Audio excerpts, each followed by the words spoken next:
Tavis Smiley shot back on Facebook, vowing to fight back after PBS fired him amid allegations of sexual misconduct. December 14, AP Tavis Smiley in 2014, photo, Mark Lenihan, AP.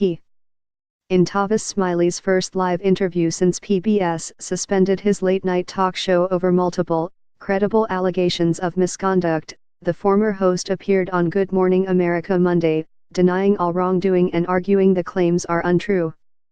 And PBS was having none of it.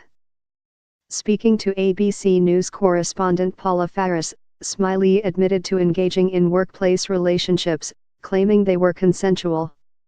"I certainly understand people who have the viewpoint that any consensual relationship in the workplace is wrong," Smiley said. "But there are also other points of view on this. Let me be clear, I own my company, PBS distributes my content.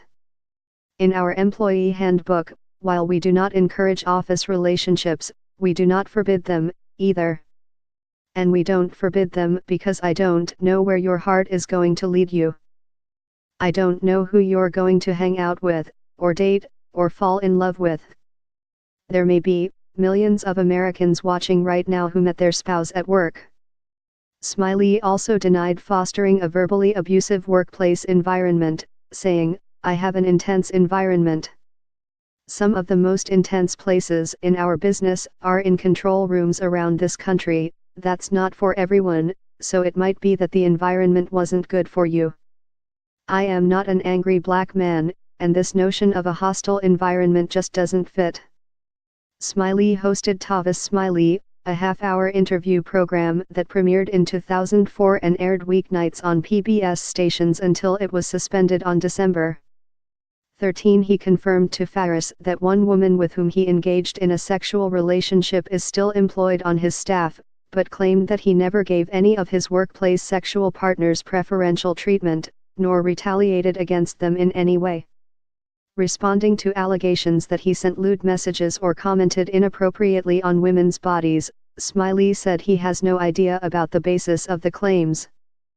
"I've never sent lewd messages to anyone.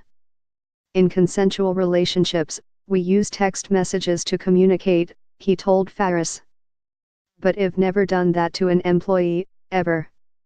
Tavis Smiley pushes back against allegations of sexual misconduct. "I have never groped, I have never coerced, I have never exposed myself inappropriately. I celebrate and applaud these women who've had the courage to come out and tell their truth." pic.twitter.com/VNUXGQCZRs. When asked about his former network, Smiley claimed that PBS only agreed to talk to me after weeks of investigation they didn't tell me about, after he threatened to sue. "Only under a threat of a lawsuit did they agree to sit down and talk to me," Smiley said. "When they did, they never told me who the accuser was, what the allegations were, never allowed me to provide any information.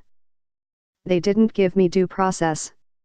In a strongly worded rebuttal, a PBS spokesperson responded that Smiley needs to get his story straight, arguing the journalist, who has contributed op-ed pieces to USA Today and whose status is currently under review, has been inconsistent as to the number of employees with whom he's had sexual contact and questioning the sincerity of his support for the women who came forward when his company required them to sign non-disclosure agreements. Witnesses who have bravely come forward to speak with the independent investigators retained by PBS report a fear of retribution for speaking out, the network said, noting, additional allegations are continuing to come to light since last week's announcement.